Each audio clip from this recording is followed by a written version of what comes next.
Bonjour à tous, aujourd'hui nous sommes le 14 novembre 2023, nous sommes au musée Guimet où se déroule un forum très important, il s'agit du deuxième forum France-Chine-Paris 2023. C'est un forum qui est composé de 3 panels, d'abord le panel stratégique, ensuite le panel économique et enfin le panel sur les échanges culturels et humains.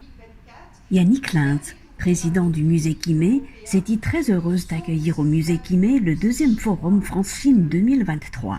Elle a déclaré « Afin de célébrer le 60e anniversaire des relations diplomatiques franco-chinoises, le musée Guimet va accueillir 5 expositions importantes de mars à décembre 2023. » Jean-Pierre Raffarin est intervenu par vidéo interposée. L'ex-premier ministre est en train d'animer un forum sino-français en Chine pour entamer la réflexion sur la célébration du 60e anniversaire des relations franco-chinoises et de l'année sino-française du tourisme culturel. Dans son discours, Liu Shaye a déclaré « Le forum d'aujourd'hui est un événement d'échauffement pour mieux préparer cette échéance majeure, mais aussi l'année sino-française du tourisme culturel en 2024. » Il a affirmé « L'indépendance, la compréhension mutuelle, la clairvoyance et le bénéfice mutuel ont solidifié les relations sino-françaises. Pour lui, le sens des responsabilités, la vaste communauté d'intérêts et l'amitié populaire profondément ancrée sont autant de gages de stabilité de nos relations bilatérales. Enfin, il a appelé à défendre l'égalité, le respect et la confiance mutuelle, à forger une perception réciproque objective et positive et à s'ériger en pilier de la coopération ouverte pour construire une communauté d'avenir partagée pour l'humanité.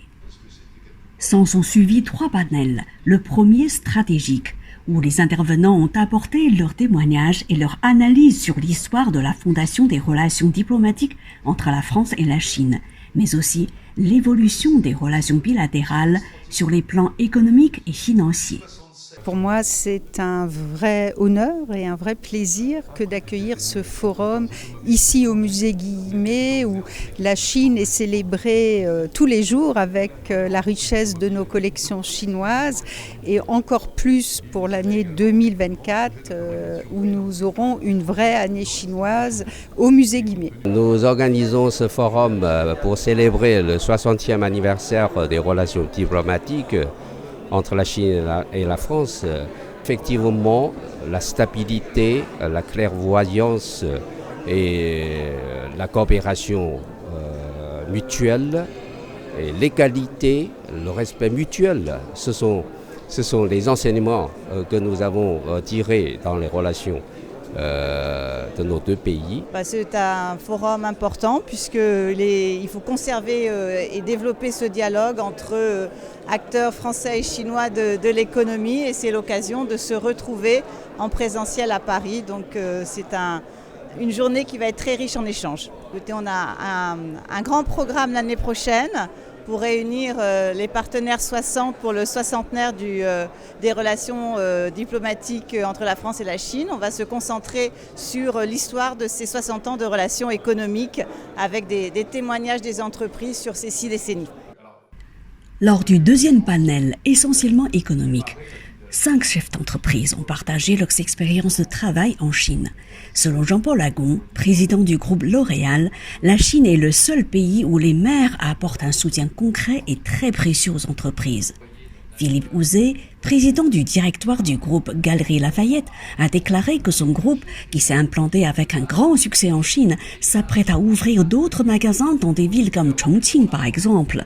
François Marion, membre du comité exécutif du groupe Valeo, équipementier automobile, a déclaré qu'après 30 ans de présence en Chine, son groupe est en train de se développer sur le marché des véhicules électriques.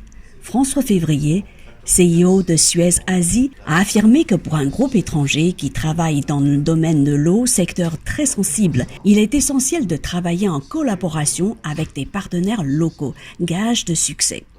Sun Jie, PDG de Jingdong France, a annoncé qu'en dépit de la crise sanitaire, Jingdong continue de se développer de façon très dynamique avec une croissance supérieure à celle de ses concurrents. Parce que je crois que c'est un forum très important. Les relations entre la Chine et la France sont des relations extrêmement importantes. On va fêter l'année prochaine le 60e anniversaire de ces relations diplomatiques.